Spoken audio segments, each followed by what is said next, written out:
Your Excellency, the Deputy President of the Republic of Kenya, Professor Kithure Kindiki, all protocols observed. I think I'm coming at the tail end. I'm feeling like a hungry man with a loaf of bread and you're told to eat it in 30 seconds. I'll not attempt to do that.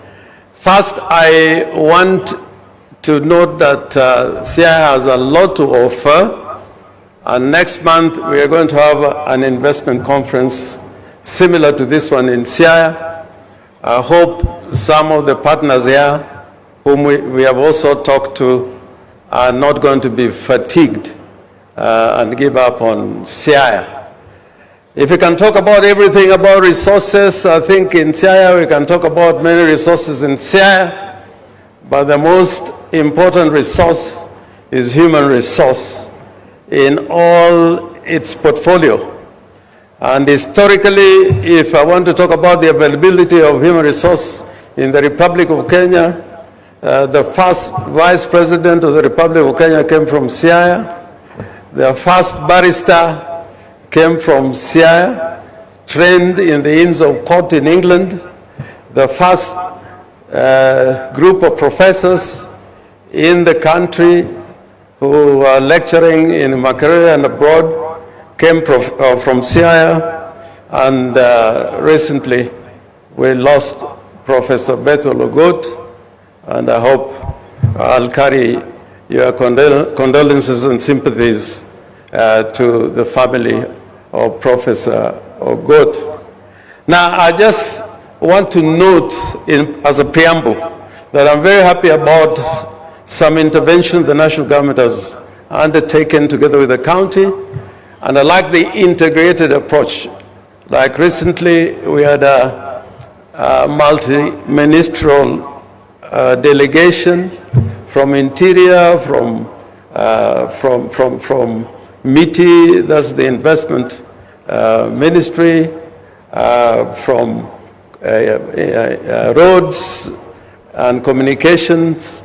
We had people from Kenya Shipyard talking about investing in the same place so that it is done in a planned manner. And that is about the port of, we are trying to build in Usenge. But more relevant to what we are discussing today, I wanted to say this. I think, having listened particularly to what Senior Oparanya said, we should, in an investment conference, address the issue why we are not attracting as many investors as we wish. And investment conferences have taken place. When I was first elected in Parliament, we had an investment conference for Nyanza, presided over by Jaramogi Oginga Odinga. So it has been an ongoing conversation. One of the things that we learned when we had recently the investment conference hosted by Governor Nyong'o and sponsored by the Afrexim Bank. And we were talking about how investors can come directly to counties. And we found out there were so many roadblocks to an investor who wants, let's say, come to Siaya.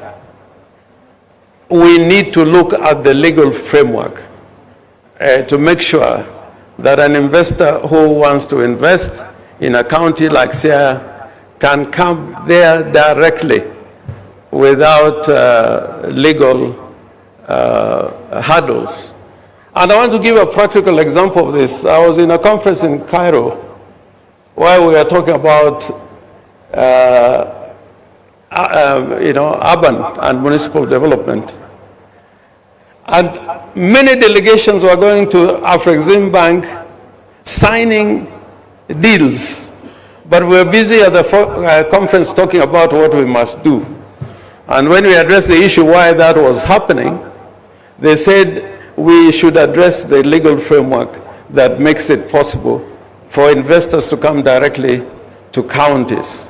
For example, if you wanted to go into a private-public partnership under the current framework, you cannot succeed in 5 years. you cannot succeed in 5 years. And it has not been done. The counties that have tried have not succeeded. So I think we need to look at that framework.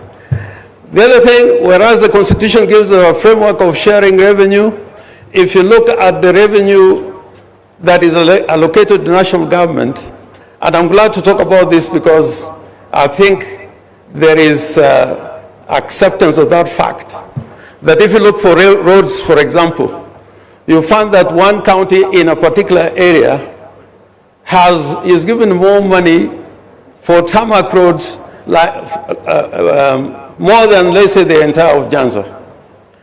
With that type of situation, it will be very hard for this region to move ahead.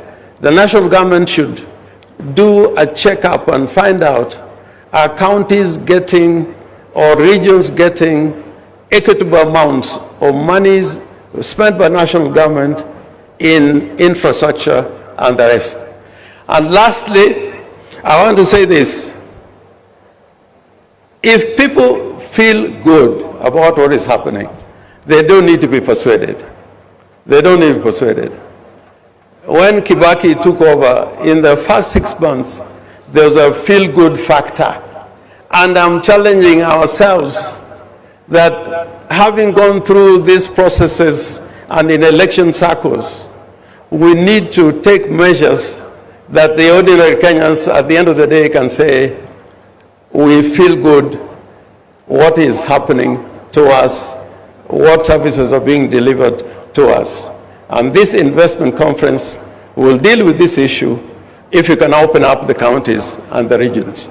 I don't want to go beyond that. I thank you, and thank you very much, the organizers.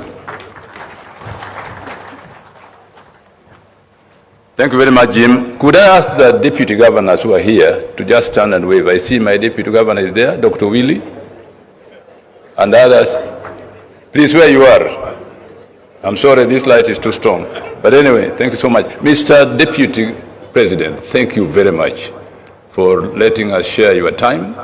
I'm sure that what has been said here is useful to your ears. And please come again to Kisumu and stay longer. I will be a very good host. And you know why I say so. Asanteni sana. Asante sana. Tafadhali kila mmoja naomba kwa heshima tusimame.